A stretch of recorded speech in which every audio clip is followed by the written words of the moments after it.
A very good evening and welcome to the news tonight here on Sabha TV. I'm Tracy Shilshi, and in the next 30 minutes, I'll be getting you the day's top stories from India and across the world, starting with the headlines. Budget session of the Parliament to start from the 23rd of February. Budget to be presented on the 29th. Government says session won't be curtailed despite assembly elections in 5 states.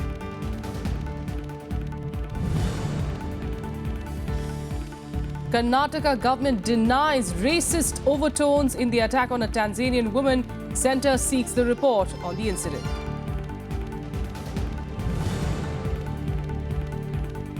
Maharashtra governor sanctions prosecution of former state chief minister Ashok Chavan in the Adarsh Housing Society scam. Congress cries foul, but BJP welcomes the decision.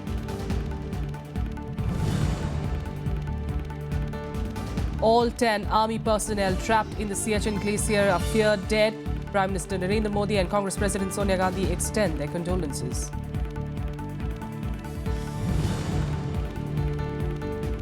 And a United Nations Commission rules that WikiLeaks founder Julian Assange is unlawfully detained in the Ecuador embassy.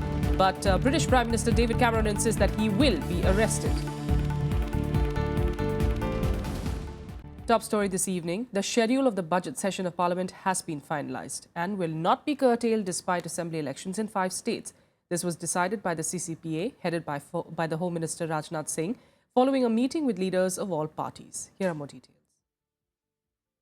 The budget session of Parliament will begin on 23rd of February, focusing largely on the government's financial business. The general budget will be presented on the 29th of this month. The decision regarding the dates of the session were taken at a meeting of the Cabinet Committee on Parliamentary Affairs, chaired by Home Minister Rajnath Singh.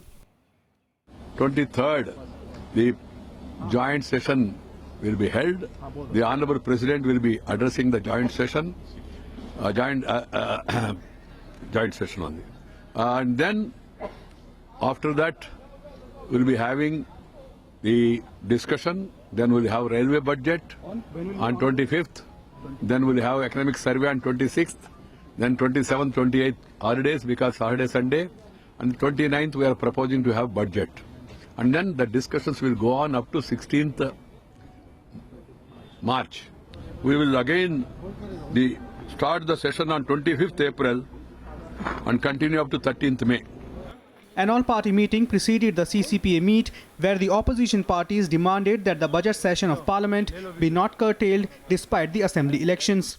In 2011, during the election of the same states, that is Tamil Nadu, Puducherry, Kerala, West Bengal and Assam, the then government in 2011 has given up the practice of referring it to department-related standing committees, done away with that practice for one session, as per the request of some parties at that time. But government is of the view, the department-related standing committees also has an important role and they should be given enough time. Keeping that in mind, we had discussion with other parties. They also by and large agreed with us. हमारी सिर्फ इतनी ही interest थी कि जो duration है session की वो कटेल नहीं करना चाहिए, पूरा सेशन होना चाहिए जैसे होता है मई तक, और इस बीच में रिसेस भी होनी चाहिए ताकि रिसेस के बीच में स्टैंडिंग कमेटीज़ की मीटिंगें हों। हमारे देश के अंदर ही बाकी संस्थाओं को पता नहीं है कि हम कब बैठते हैं। अब इलेक्शन कमीशन को अगर हमारी टाइम टेबल पता होगी तो उस हिसाब से वो डेट्स को एडजस्ट कर सकते हैं ना। अब इलेक्शन कमीशन अपने आप इंडिपेंडेंटली डेट्स तय करेगी, पार्लियामेंट इंडिपेंडेंटली अपना करेगी और ये क्लैश इनएविटेबल है। The government is hopeful that this session will be constructive and positive, unlike the previous 2 sessions. The last 2 sessions saw repeated disruptions with opposition parties stalling proceedings, leading to key reform legislations being blocked. Pranav Goswami's report for Rajya Sabha TV. And talking of that, Finance Minister Arun Jaitely reiterated on Thursday that GST would become a reality soon. He hoped that opposition parties would not scuttle the passage of the bill in the upcoming budget session of Parliament. Jaitly also asserted that the government is working on streamlining the direct taxation system in the country. Finance Minister Arun Jaitely is confident that the Goods and Services Tax Bill would be passed in Rajya Sabha whenever it is put to vote. The Lok Sabha has already passed the Constitution Amendment Bill to implement GST, originally mooted by the UPA. GST, which is proposed to be implemented from April 1st, 2016, will subsume several state taxes and levies. It's been cleared by one House of Parliament. It's being supported by almost most political parties, and I'm sure others will also see reason, and this law will become a reality very soon. Jaitly also said the biggest challenge before the government is to re-establish credibility by maintaining stability in policy and consistency in action. The finance minister also said that ease of doing business has been ensured in the country, and after the government amended the arbitration law, India now has the fastest arbitration mechanism in the world. And in order to establish the credibility of Indian economy, it was important that we not only reform, but we continue to reform only in one direction. Our decision-making becomes faster. The Congress has put forth 3 demands for the passage of the bill. If the bill gets the nod of the upper house of parliament in this budget session, then it needs to be ratified by 50% of the states. Kriti Mishra's report for Rajya Sabha TV. On to the other big story we're tracking. The Karnataka government has contradicted news reports that a Tanzanian woman was allegedly stripped and paraded by a mob in Bengaluru. The state even rules out that it was a racial attack, instead equating it with incidents of road rage. Amid the rising outrage, though, the centre has now sought a report on the incident from the Siddaramaiah government. A team of senior MEA officials, as well as the Tanzanian High Commissioner to India, will travel to Bengaluru tomorrow to take stock of the situation. Amid outrage over the incident of assaulting and stripping of a Tanzanian woman, the Karnataka police arrested 5 people on Thursday. The state government too launched a damage control exercise to quell the political storm brewing over the incident. Karnataka Home Minister G. Parmeshwar refuted reports that the woman was stripped and paraded, even ruling out the possibility of it being a racist attack. This is definitely not a racial attack. This is just a response to an accident caused by the Sudanese student. I don't think Bangalore has that kind of a mindset. I don't think Bangaloreans has got that kind of a mindset. Many places it has happened like that. Whether Indian or not Indian, in any such accident cases, many places we have got records where people have reacted in a similar manner. The centre has sought a report from the Karnataka government on the incident with details of action taken against the perpetrators. First of all, if an incident of this kind takes place, we have to condemn it. We should not try to defend it, first of all. Whether it's a racist attack, whether stripped or not, these are matters to be investigated by the officials when they are being asked to do it. Police is supposed to act suo motu in this kind of serious incidents. Tanzania too has written to India urging strict action. Tanzanian High Commissioner John Kijazi alleges the woman and her friends were attacked simply because they were black. There is an element of mob justice, but there is an element of racism. Because if we are in the spot of the accident, someone passes beyond that point, and you are sure he was or she was not here, why should you go towards her and attack her? It's because she's black. The Indian government has assured Tanzania of stringent action against the culprits. The incident occurred on Tuesday when the 21-year-old Tanzanian woman student was allegedly beaten up and stripped by a mob in a case of mistaken identity, after a woman was earlier mowed down by a car in Bengaluru. She was reportedly dragged out of the car she was seated in when she reached the accident spot, as she was mistaken for the Sudanese national who was involved in the fatal accident. Bureau Report, Rajya Sabha TV. In a huge blow to former Maharashtra Chief Minister Ashok Chavan, the state governor has given sanction to prosecute him in the Adarsh Housing Society scam. The CBI had sought sanction from Governor C. Vidyasagar Rao for Chavan's prosecution on the basis of the report of the Justice Patil Commission of Inquiry and the observations made by the Bombay High Court. The governor had sought the aid and advice of the Council of Ministers, which advised him to grant the sanction. Chavan termed the move a political vendetta against him, saying that he would seek legal action advice, in fact, in the matter. He also ruled out stepping down as the Maharashtra Pradesh Congress Committee president. Party leaders too have stood in defense of the former Maharashtra CM, accusing the state BJP government of trying to settle political scores. As you're all aware, after the results that came in from Maharashtra, where the Congress did exceptionally well in the Panchayati elections, has got the BJP worried. Instead of following on the promises they made to the people of Maharashtra, they are using CBI to intimidate their opponents, which is extremely unfortunate. Congress राज में जो scam है उसमें उनके ज़माने में इस पर आवाज़ उठी थी और उस पर पर्दा डालने की कोशिश कांग्रेस सरकार ने किया था। गवर्नर साहब ने इजाज़त दी है, सीबीआई अपना काम करेगी और इसमें दूध का दूध पानी का पानी होगा। All 10 army personnel, including a JCO, trapped under the mass of snow after a massive avalanche struck their high-altitude military post on Wednesday in Siachen Glacier, are feared dead. This is even as rescue operations continued for the second day on Thursday, but a defense spokesperson said that chances of finding any survivals were very remote. All the army men were attached to the Madras battalion. The avalanche hit them at an altitude of 19,600 feet.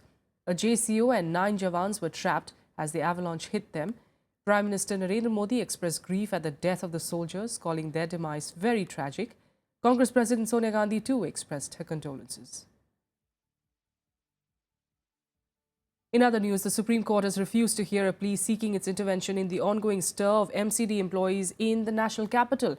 The apex court stated that it cannot take over the functions of the Delhi High Court. Taking a strong note of the plea, an SC bench headed by Chief Justice T.S. Thakur said that appeals cannot be filed on the ground that a lower court did not effectively hear the plea and had simply adjourned the matter. Petitioner Rahul Birla had earlier filed a PIL in the High Court claiming that due to non-payment of salaries and arrears since 2003, MCD workers were on strike and were refusing to remove garbage from the streets. Employees of the 3 municipal corporations of Delhi, North, East and South, are on strike over non-payment of salaries. Their agitation entered its 9th day on Thursday, even as Delhi Chief Minister Arun Kejriwal allocated a loan of 550 crore rupees for the corporations on Wednesday. With that, let's take you through some quick news from across the country in Nationwide. A gun battle broke out between terrorists and security forces in Bandipora district of Jammu and Kashmir this morning. This was after security forces launched a cordon-cum search operation following information about presence of militants in the area.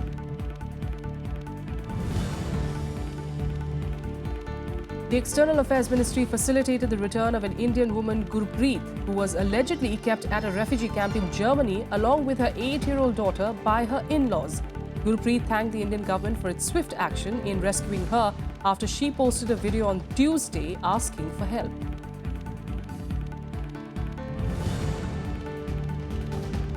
The Delhi High Court put a stay on the Delhi government's order to remove the management quota in nursery admissions.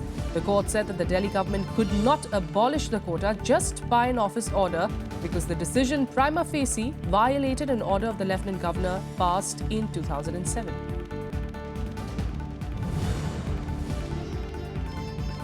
BJP President Amit Shah today urged party workers in Kerala to make special efforts to woo various sections, including minorities, to ensure its victory in the coming assembly elections. Shah claimed that the current political climate was favourable for the BJP due to the good show by the party in the recent civic polls. With a quick break here, we'll be back with more news. Stay with us.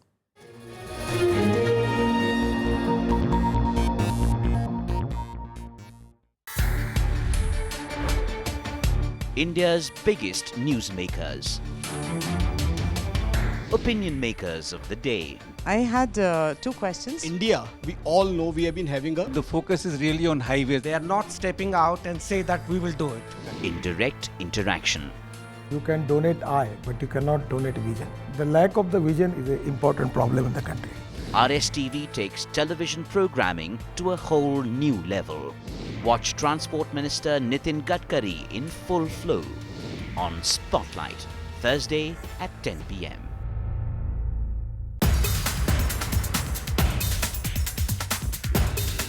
In science, failures teach you sometimes as much as the successes do. There's no successful malarial vaccine. Correct. There are drugs to which the parasite becomes resistant, but the problem is why you don't have a vaccine, why you have resistance.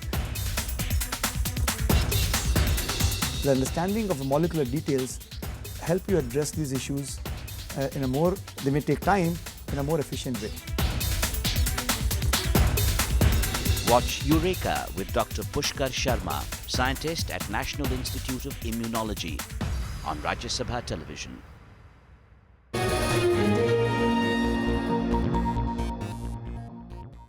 Welcome back. Let's get you some more news now. And on his 3-day visit to Thailand, Vice President Hamid Ansari today addressed students and faculty at the Chulalongkorn University in Bangkok, welcoming the initiatives taken in increasing defence cooperation between the two countries. Ansari pointed out that there is a tremendous potential to increase bilateral ties between the two countries in several spheres. He also emphasized the need to find effective ways to counter the menace of terror and extremism, while affirming that India is ready to meet the expectations of its friends in the region and play a more proactive role among the ASEAN community. Yesterday, the Vice President had met the Prime Minister of Thailand, General Prayut Chan-o-cha. My visit underscores the importance India attaches to Thailand as part of our increasing engagement with the region. Despite the large size and rapid growth of our economies, the trade and investment between Thailand and India remains modest. There is a need to synergize our efforts in the areas of economy and business to enhance and diversify our trade. India has pursued a look east policy. This emanated from a perception that our economic progress and well-being is intimately linked to the growth and prosperity of the entire Asian continent, especially of our friends across the Bay of Bengal and the Andaman Sea. The Chief Executive Officer of Afghanistan, Abdullah Abdullah, has said that terrorism is a problem that affects all countries equally. Before leaving for Kabul after a 5-day visit to India, Abdullah spoke to our correspondent Akhilesh Suman on a wide range of issues besides counter-terrorism. Here are some excerpts. Is there any talk on counter-terror between India and Afghanistan so that the terrorist elements which might be common to both India and Afghanistan? There is always security cooperation is always being discussed between officials of both countries. And this will be an area that we continue to work. Terrorism is a threat to all of us. It's not just to one or two countries, but to all of us. It's important that we, also I mentioned this in the conference, that regional cooperation and regional action plan to deal with the threat of terrorism is important. The fact that attacks had taken place in Afghanistan earlier than Mazar-e-Sharif as well. We continue to face this challenge, and we will continue to deal with it when it comes. In your meeting with FICCI and CII, I think that you have also met their representative this time. Yesterday I met with so is there all three of them. Potential between the two countries, given the situation that security is a very big problem? There are great economic potentials between both countries for the investment, businesses, joint venture, and all aspects of it, trade and transit I mentioned earlier as well. The opportunities are there. And security and development are interlinked. One cannot wait for the security challenge to be addressed and then start. So what is the response of Indian businessmen on that? They are forthcoming. They are forthcoming, and they have already made investment in Afghanistan. They have already made overtures in Afghanistan. They are partnering with Afghans in businesses, and this has happened in the past, and they will continue to do so. We assure them of our support for creating the enabling environment for business and industries to work together. International news, and in what has come as a huge relief for WikiLeaks founder Julian Assange, a UN panel has ruled that he was unlawfully detained in the Ecuador embassy. Despite the UN ruling, a spokesperson for British Prime Minister David Cameron said that Britain will arrest Assange if he does leave the embassy. Early in 2014, Assange had complained to the UN that he was being arbitrarily detained in the Ecuador embassy as he could not leave without being arrested. The UN's Working Group on Arbitrary Detention will announce its findings on the investigation later on Friday. Assange claimed asylum in London's Ecuadorian embassy in 2012 to avoid extradition to Sweden over sexual assault claims. He denies all the allegations against him. After the UN ruling, he wants the arrest warrant against him to be dropped. The decision is not formally binding, so they are formally free to neglect it and go against it. But I think that will be impossible for Sweden to do in the light of the fact that they have interpreted Swedish law and said that he is detained. And if so, he has been detained for 3.5 years, which is way more than the maximum penalty he risks if he comes to Sweden and would be convicted. Meanwhile, the United Nations today suspended the Syria peace talks in Geneva. The move comes as the Syrian forces closed in on rebels in Aleppo. However, the UN envoy said that negotiations had not failed and it would resume on the 25th of February. As usual, both warring sides played the blame game over the suspension of the peace talks. Failure, yes, there is a failure. It's a failure of everybody except the government of the Syrian Arab Republic, because we responded positively to the invitation. Mudslinging between the Syrian government and the opposition as peace talks remain suspended. Both sides now say they will consider whether to return to talks, which the UN plans to resume on February 25th. We did it twice. Every time he called on us, we responded positive, and we went to meet with him. While the others arrived 6 days late, and they refused to engage with him at the Palais des Nations. Those who have the responsibility of this failure are the Saudis, the Turks, and the Qataris.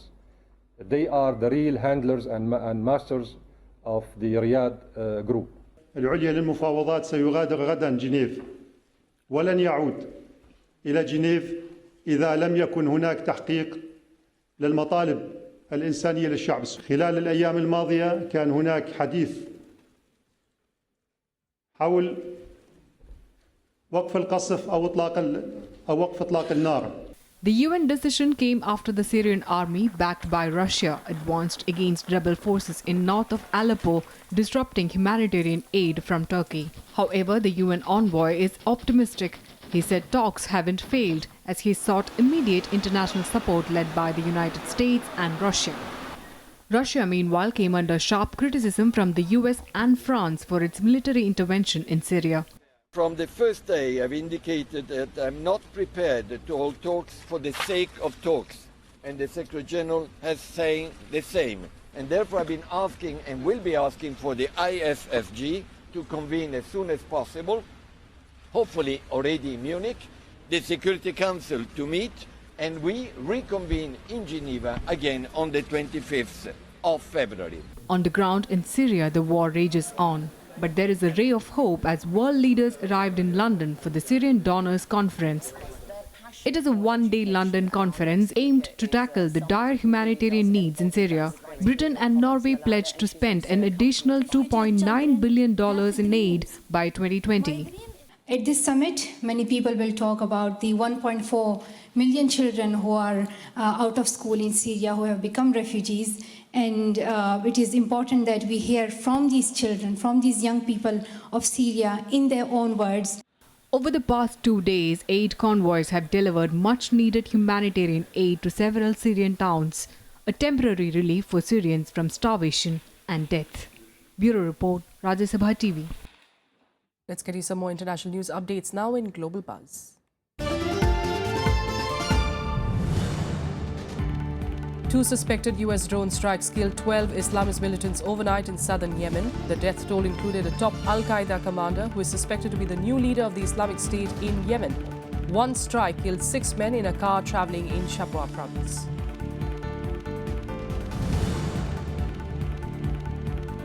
US President Barack Obama made his first visit to a mosque on Wednesday in an effort to allay fears of Americans accustomed to pop culture portrayals of Muslims as terrorists.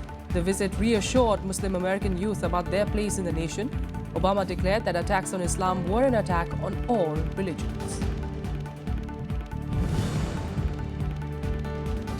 Meanwhile, Donald Trump's name has reportedly made it to a list of nominees for the Nobel Peace Prize, alongside figures like Pope Francis and a campaigner for ISIS rape survivors. Trump's reported nomination comes after he made a number of inflammatory and divisive comments in the run-up to the caucus. Trump enraged millions by proposing Muslims be banned from entering the US.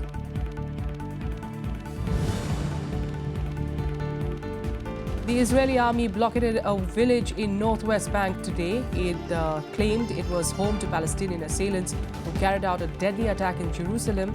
3 men on Wednesday attacked police with guns and knives outside Jerusalem's Old City, killing a female officer and wounding another before being shot dead. Right now, let's change tracks. Get you all the latest in the world of sports in Sports Beat. Indian hockey team captain Sardar Singh has rubbished claims of sexual exploitation made by a British woman. Sardar Singh said that he never exploited her on the pretext of marriage. Speaking to the media in Chandigarh, Sardar said that they met through Facebook during the London Olympics, while calling allegations against him inappropriate and false. Hockey India, meanwhile, is planning to file a civil and a criminal defamation suit case against former cricketer Kirti Azad and suspended BJP MP. Hockey India says that his allegations tarnished organization's image and made it difficult to get sponsors for the team.